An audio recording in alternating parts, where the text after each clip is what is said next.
人は済んだようだな。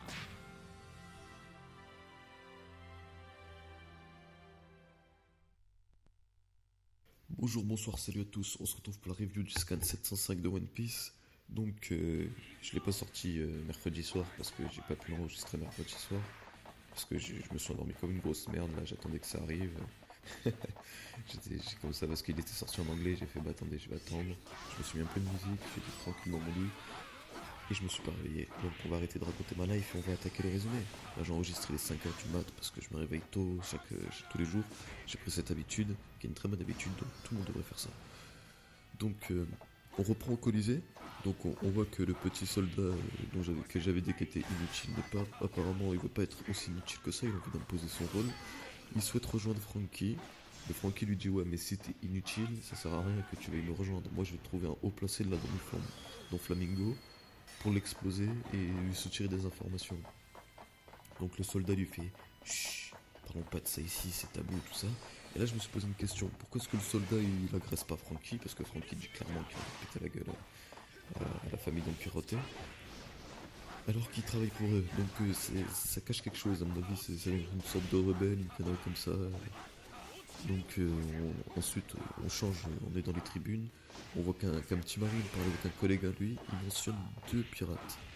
Alors un pirate mercenaire, Eldin, qui doit être un gars solitaire qui rejoint des équipages, histoire de continuer son aventure, puis dès qu'il voit que dès qu'ils lui sont plus utiles ou dès qu'il arrête d'être payé, il se casse. Et Gambia, le missionnaire, qui est un homme de Bartholoméo. Donc Gambia interrompt la conversation, donc il le rejoint directement, donc on parle de lui, oh, bah, qu'est-ce qui se passe? Bah il est là. Et il fait ouais t'es suspect à parler dans ton coin, tout ça, qu'est-ce que tu fais? Donc le mec avec qui parlait le marine se raccroche. Il lui dit ouais je rappelle dans 10 minutes. Il éclate Gambia en 6-4-2 et on n'a même pas la scène d'un seul coup de poing, d'un seul truc, même pas il lui dit genre t'aurais pas dû intervenir, non, il est silencieux le gars, il fait 10 minutes. Et je pense même qu'il était gentil pour les mots 10 minutes. Donc voilà, donc on apprend que cette personne c'est le vice-amiral Maillard le poursuivant, qui s'inscrit sous le nom de Capman. Et donc ce qui prouve que enfin, la présence d'un marine dans le tournoi prouve bien que le gouvernement mondial a non seulement entendu parler de ce tournoi, mais qui souhaite aussi récupérer le fruit. Donc moi je pense que après la guerre, c'est la marine qui avait récupéré le fruit des flammes. Mais pour X raisons, ils l'ont donné à la famille Don Flamingo, plus précisément à notre ami. Oui, Don Flamingo, c'est son prénom, c'est Don Quixote à la fin. Et que comme il a quitté les Shichibukai, bah ils se sont dit bah maintenant il faut récupérer le fruit, hein, parce que maintenant il travaille plus pour nous, il vient de l'utiliser pour nous, une bêtise comme ça. Donc on passe à la suite, les combats du bloc B va commencer, et là notre ami le samouraï Thrower commence à bouger. Donc il est comme ça, il parle avec un sous-fifre, il lui fait ouais, faudrait plus de 3 navires de guerre. Faudrait aussi compter les citoyens et non les ennemis, parce que je me soucie pas de combien d'adversaires on va devoir affronter, mais de combien de personnes je vais devoir protéger. Amener beaucoup de médecins. On apprend que cette personne c'est Fujitora, le nouvel amiral. Enfin apparemment son prénom c'est Ibo, mais comme je l'ai dit je suis sur portable donc j'ai du mal à lire. Non je l'ai pas dit parce que... oui j'ai enregistré, ça fait 2 fois que j'enregistre, mais là cette fois c'est la bonne. Donc et voilà c'est l'amiral Ibo, surnommé Fujitora, le nouvel amiral, tout ça. Bon, je me pose des questions par rapport à lui, et je vais le faire maintenant histoire de pas oublier. Pourquoi est-ce que c'est lui le nouvel amiral? On n'a jamais entendu parler de lui, donc il a dû briller pendant la période de 2 ans quand Luffy et ses collègues s'entraînaient là. Donc on va apprendre beaucoup sur son passé, tout ça durant cet arc, ou peut-être plus tard, on sait pas. Et là, il se passe enfin ce que j'attends depuis 2 scans. On voit ce qui se passe du côté des autres groupes. Donc on voit que le groupe qui était chargé de ramener César, qu'avant j'appelais Casser, mais et maintenant que j'ai refait attention et j'ai vu que le mec s'appelait juste César, ce groupe apprend que Green Beat est une zone assez dangereuse d'accès au niveau de l'accès, c'est-à-dire c'est dur d'y aller, mais je sais pas, il dit qu'il y a ouais, un barman dit ouais il y a 200 ans tout le monde y allait tranquille, puis un océan de poissons agressifs s'est ramené. Donc je pense pas que c'est hyper important ce truc, c'est juste histoire de dire ouais c'est pas un endroit tranquille. Le truc le plus important que ce groupe remarque c'est l'apparition du CP0, le groupe de renseignement le plus performant et leur présence n'apporte rien de bien, donc c'est encore une petite intrigue qu'il y a. Ensuite, on voit que du côté de Zoro, qui a rattrapé la fée, il tombe en essayant de récupérer son katana, d'ailleurs il y arrive, il reçoit un sac dans la gueule, ça doit être le sac qu'ils ont volé, et on entend que la fée mentionne, on a merdé sur ce coup, un humain nous a vus. Donc le fait de dire que c'est un humain, signifie peut-être que c'est eux, c'est pas des humains, mais que c'est quelque chose de bien plus faible, une bêtise du style peut-être des hommes poissons, parce que encore une fois ils sont pas très bien mis en avant dans ce manga, comme les mercenaires, enfin les mercenaires, les chasseurs de primes, mais on n'a pas plus d'informations parce qu'on passe directement du côté de Kinemon qui arrête de son côté et que j'avais complètement oublié. Donc il se retrouve encerclé par des hommes qui semblent savoir où se trouve Ganjuro. C'est peut-être ceux qui l'ont enlevé, ou c'est peut-être juste des sous-fifres qui connaissent, qui travaillent pour la famille Don Quirote. Donc encore une fois, on n'a pas plus d'informations parce qu'on passe cash du côté de Sanji, mais lui il est tranquille, il se la colle douce, tu vois. Il est tranquille avec sa biche, il éclate les hommes qui sont chargés de l'exploser. Il traverse le fameux Sarabande de la Lune. Ouais, on voit que c'est un peu comme. On voit que lui il est tranquille et ensuite on est sur le bateau, tu vois, même sur le bateau, c'est ça que j'attendais depuis longtemps. On voit que Momonosuke a convaincu tout le monde de jouer au Shogun, c'est-à-dire il fait le petit boss, et t'as genre Chopper c'est son goûteur, Nami c'est sa servante et il arrive même à convaincre Brook de devenir son bouffon, c'est celui qui épate la galerie, qui l'amuse. Et donc on a tout ça, mais il semble que eux ne soient pas si tranquilles que ça, parce que quelqu'un semble squatter leur bateau. Donc encore une fois on n'a pas plus d'informations, on aura tout ça dans le prochain scan.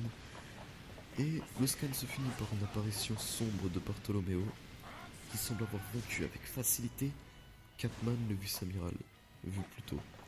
Donc là, moi je me dis pourquoi est-ce que Oda donne le nom du scan à Capman, c'est-à-dire Maillard le poursuivant, il a donné le nom scan, mais il se fasse éclater aussi vite.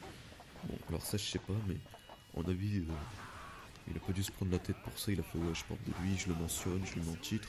Même si je pense que j'aurais plus vu Bartolomeo, le rookie fou, dans le titre. Bon. Donc voilà, donc j'ai fini de résumer. Donc je voulais m'attarder sur plusieurs petits points. C'était par exemple sur Fujitora. C'est un amiral, c'est un personnage qu'on n'a jamais vu avant. Donc je me pose un peu des questions. Qu'est-ce qu'il a fait pendant ces 2 ans pour mériter autant la place de vice-amiral? il a, dû, euh, il a dû faire quelque chose. Peut-être qu'il s'est occupé de tous les rookies comme l'avait fait Kizaru. Hein. Kizaru avait été envoyé sur Shanbody pour s'occuper des rookies de la génération de Luffy. Voilà, donc qu'est-ce qu'il a fait? Pourquoi est-ce qu'il est amiral? Ensuite, il y a qui d'autre sur quoi je voulais m'attarder? Le CP0, qui contrairement au CP9 n'est pas un groupe d'assassins, mais juste un groupe de renseignement. Donc, qu'est-ce qu'ils ont de spécial? Est-ce que eux aussi sont des utilisateurs des 6 pouvoirs, du Roku Shiki, j'ai voulu commencer en japonais là. Est-ce que c'est des combattants? Est-ce qu'ils savent se battre au moins? Je sais pas. Ou est-ce que c'est juste des mecs top secret? Ou peut-être que c'est le CP9 mais secret, je veux dire. Parce qu'on a vu dans les mini-aventures que le CP9 était toujours en vie. Est-ce que c'est ils sont de retour sous le nom de CP0? Donc ça on sait pas aussi de ce qu'adviennent du CP9. Ensuite, les fées, j'ai une petite hypothèse un peu conne.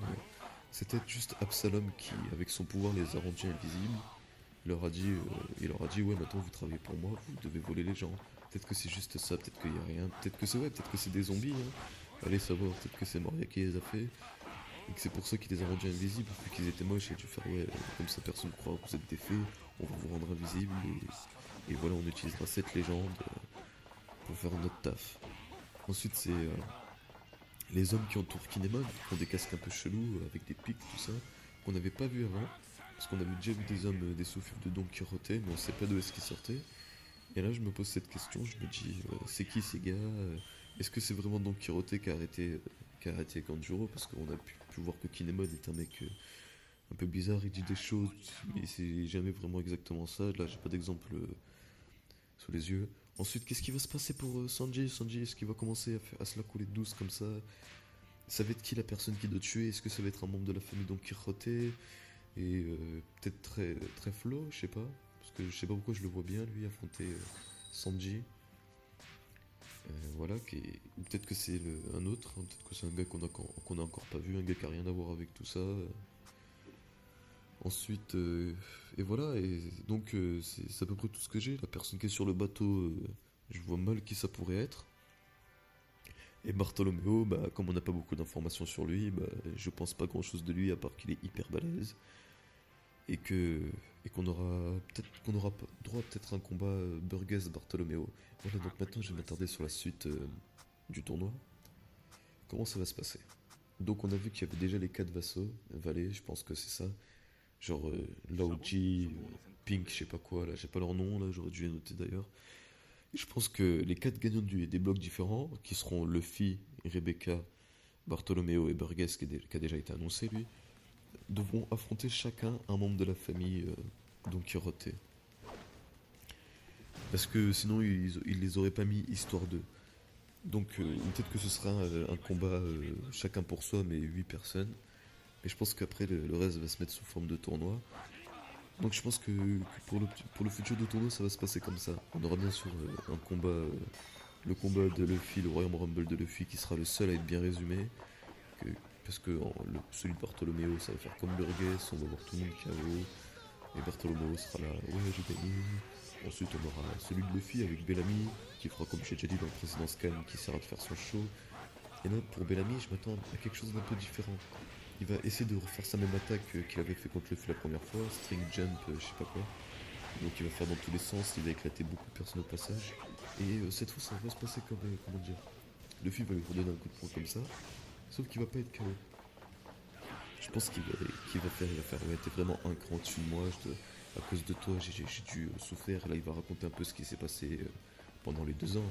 Il a fait quand j'ai appris que t'avais fait ci, que t'avais fait ça, je me suis rappelé de ce que tu m'avais fait, je me suis dit, un morpion comme lui, un gamin comme lui qui arrive à faire tout ça, c'est pas normal, là là là. Et il a peut-être découvert une nouvelle utilité à son fruit du ressort. C'est-à-dire parce qu'au début, on voyait qu'il mettait qu'au niveau des jambes et que c'était intéressant mais que c'était pas bien exploité. Et là, je pense qu'il va nous faire un truc du style Gears et Gang, version fruit du ressort. Donc je m'attends vraiment au prochain scan. Mais je pense qu'on n'aura pas encore droit que, que les Royal Rumble de Luffy seront pour le scan 707. Et pendant le 706, on verra pas le combat du bloc B. Et donc Oda nous profitera pour détailler un peu ce qui se passe ailleurs. Par exemple, Franck, qu'est-ce qu'il fait avec Sol qui va sûrement lui apporter des informations intéressantes sur le passé de la famille, sur leur lien avec le gouvernement, des conneries comme ça. Ensuite, on verra plein d'autres trucs. Donc voilà pour mes hypothèses suivantes. Ouais, c'est à ça que je m'attends. Je m'attends à ce qu'on reprenne sur Frankie et qu'on ait un peu comme ce scan où on ait un peu tout le monde qui voit. Et pour les prochains scans, c'est-à-dire 706, ce sera comme je viens de le dire. 707, combat de Luffy. 708, ce qui se passe du côté d'un autre personnage. Allez, on va prendre le groupe de l'eau. Allez, là je prends un peu au hasard, qui font leur taf, tout ça, qui vont poser KCR, qui vont laisser un clone de Robin avec lui, c'est-à-dire pas la vraie Robin, et que les autres ils vont se casser pour aller faire ce qu'ils ont à faire. Et voilà, donc c'est tout ce que j'ai à dire pour celle-là. Donc ça va, c'est une review qui dure un bon petit quart d'heure, et ça de bon matin si vous êtes réveillé, que vous n'avez pas cours, que vous avez envie de sécher. Ma review elle est là. Donc je vous dis à la prochaine pour le prochain review. Et bonne journée, bonne soirée à tous. C'était Riger.